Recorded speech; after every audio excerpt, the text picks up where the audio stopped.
Hi friends, welcome to my channel బోనా gallery. ఈరోజు Sunday అండి. ఈరోజు నేను ఏమేం చేస్తానో చూసేద్దాం. ఇప్పుడైతే పాత్రలు అయితే కడిగానండి నిద్ర లేవగానే. ఇప్పుడైతే బట్టలు నానబెట్టడానికి అనేసి సర్ఫ్ వేసి బట్టలు అయితే నానబెట్టాలండి. ఇప్పుడైతే నీళ్ళు పడుతున్నాను, ట్యాప్ దగ్గర సర్ఫ్ వేస్తున్నాను. బట్టలు అయితే నేను 1 వీక్ అయిపోయిందండి ఉతికి. పిల్లాడిని పట్టుకోవడానికి ఎవరు ఉండరు కాబట్టి నేను ఉతకడానికి కొంచెం కష్టంగా ఉంటుంది. వాడు పడుకున్నప్పుడు ఇంకా మిగతా పనులు, పాత్రలు కడుక్కోవడం, చెత్త దోసుకోవడం అలాంటి పనులు సరిపోతాయి. ఈరోజు మా ఆయనకు లీవ్ కాబట్టి నేను ఈరోజు హాయిగా ఫ్రీగా ఉందాము అనుకున్నాను. కానీ సండే వస్తే నో ఫ్రీ టైం అండి. ఏదో ఒక పని ఉంటుంది. ఇంకా సండే వస్తే నాన్ వెజ్ చేసుకోవాలి, చాలా పనులు ఉంటాయి కదండి. ఇప్పుడైతే బట్టలు ఇలా నానబెట్టేశానండి. బట్టలు అయితే పెద్ద టబ్లో నానబెట్టాను, సరిపోవడం లేదు. అందుకనేసి మళ్ళీ ఇంకో దాంట్లో కూడా నానబెట్టానండి. ఇప్పుడైతే పాత్రలు మళ్ళీ పడ్డాయి. మళ్ళీ పాత్రలు అయితే కడిగానండి. వంట అయితే కంప్లీట్ అయింది. ఇప్పుడైతే చపాతీ చేసుకున్నాము, చికెన్ కర్రీ చేసుకున్నామండి టిఫిన్కి అయితే. ఇవైతే నేను చేసిన చపాతీలండి. చపాతీ చేయాలంటే నాకు అదొక పెద్ద తంట అండి. చికెన్ కర్రీ అయితే మా ఆయన చేశాడండి ఈరోజు. చాలా అంటే చాలా బాగుందండి తినడానికి. నాకు చికెన్ కర్రీ చేయడం రాదండి నిజంగా చెప్పాలంటే. నాకు మటన్ కర్రీ చేశాను కానీ చికెన్ ఫ్రై అయితే బాగా చేశాను. కర్రీ అయితే నాకు రాదు సరిగా చేయడము. ఈరోజు మా ఆయన చేశారు చికెన్ కర్రీ. లాగిన్ చేశానండి నేనైతే. ఇదిగోండి ఇలా పెట్టుకొని లాగిన్ చేశాను. 3 చపాతీలు తిన్నాను, సరిపోలేదు. మళ్ళీ ఒకటి వేసుకొని తిన్నాను. చికెన్ కర్రీ అయితే అదిరిందండి. మా ఆయన చాలా బాగా చేస్తాడు. మా ఆయన చేసేది ఇదొక్కటే. అది ఎన్ని రోజులకి, ఇప్పుడు పెళ్ళైనప్పటి నుంచి ఒక 2-3 సార్లు చేసింటాడు అంతే. అదో పెద్ద గొప్ప నాకు.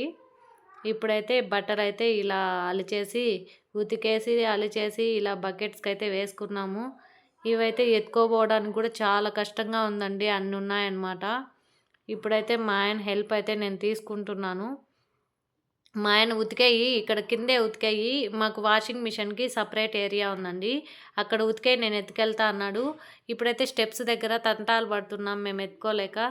ఏందేందో కష్టాలు పడి చిన్నగా ఎలాగోలా మా ఆయనకి ఎత్తుకొని వెళ్ళు అని చెప్పాము. మా ఆయన అయితే ఎత్తుకెళ్ళాడు. ఇప్పుడైతే ఇక్కడ మా మిద్ది పైన నుంచి చూస్తే ఎదురింటి వాళ్ళ గార్డెన్ అండి. బాగుంది కదా అని వీడియో తీశాను, చూడండి చాలా బాగుంది. ఇక్కడ మా ఫ్లవర్స్ అయితే కొద్దిగానే ఉన్నాయి. చెట్లు అయితే బాగున్నాయండి. అక్కడికి మేము వెళ్ళాము అంటే వాళ్ళు ఎవరు మాట్లాడరు, కొత్తగా వచ్చాము, కొత్త ఇల్లు కదా, వాళ్ళు మాట్లాడరు కాబట్టి ఎప్పుడు వెళ్ళలేదు. లేదంటే ఎక్కడైనా వీడియోలు తీసుకునేదాన్ని, నేను షార్ట్స్ చేసుకునేదాన్ని. ఇప్పుడైతే మండు టెండలో బట్టలు ఆరేస్తున్నానండి. కాళ్ళు అయితే కాలిపోతున్నాయి. నేనైతే స్లిప్పర్స్ వేసుకోలేదు. మాకైతే మిద్దిలో ఒక 4-5 తాళ్ళు ఇలా కట్టారు. కానీ చూడండి ఇవన్నీ మా బట్టలే. చూడండి తాళ్ళ మీద కూడా ప్లేస్ సరిపోక నేను గోడల మీద కూడా వేశాను. చూడండి ఇవన్నీ మసి బట్టల కింద వేసేసాను ప్లేస్ సరిపోక. మిద్దంతా వేశానండి కానీ ప్లేస్ అయితే సరిపోలేదు నాకు. ఎన్ని బట్టలు ఉన్నాయో మీరే ఊహించుకోండి. నేను ఎలా ఉతికిండాలో ఒకసారి ఆలోచించండి. ఇప్పుడైతే మాకు వర్షం వచ్చే మూమెంట్ ఉంది, అందుకని ఎత్తేద్దామని ఎత్తుతున్నాను. సగం బట్టలు ఆరాయి, సగం బట్టలు ఆరలేదు. ఇంకా ఇప్పుడు నైట్ అండి. నైట్కి మేము మార్నింగే బిర్యానీ చేసుకోవాలనుకున్నాం కానీ కుదరలేదు బట్టలు ఉండడం వల్ల. మా ఆయన ఇప్పుడు వద్దులే, ఇప్పుడు అయ్యే పని కాదు ఇది, చపాతీ చేసేయన్నాడు. అందుకని మార్నింగ్ అయితే చపాతీ చేశాను. ఇప్పుడు నైట్కి అయితే డిన్నర్కి బిర్యానీ చేస్తున్నానండి. బిర్యానీ చేశాను, ఇప్పుడు తినడానికని ప్లేట్లో పెట్టుకుంటున్నాం. బిర్యానీలోకి అయితే పెరుగు పచ్చడి చేశానండి. ఇప్పుడైతే తినడానికి ఫ్రెష్ అప్ అయిపోయి నేను బిర్యానీ చేశాను. ఇప్పుడైతే తింటూ ఉన్నానండి. నేను ఇప్పుడు కలుపుతున్నాను చూడండి. నాకు బిర్యానీలోకి పెరుగు పచ్చడి అంటేనే ఇష్టం అండి. నాకు దానిలోకి చికెన్ కర్రీ అయినా ఏదైనా ఇష్టం ఉండదు. నాకు పెరుగు పచ్చడి అంటే చాలా ఇష్టము. అది బిర్యానీలోకి, వెజిటేబుల్ రైస్కి అలా అయితేనే ఇష్టం అండి. ఇప్పుడైతే తినడం అయితే అయిపోయింది. మా ఆయన అయితే కొత్తిమీర, పుదీనా ఇవంతా తెచ్చాడు. ఇడిపించేసరికి లేట్ నైట్ అయిపోయింది, ఒక 11 అయిపోయిందండి. అంతే కొంచెం తెమ్మగా ఉంది పుదీనా, కొత్తిమీర గన.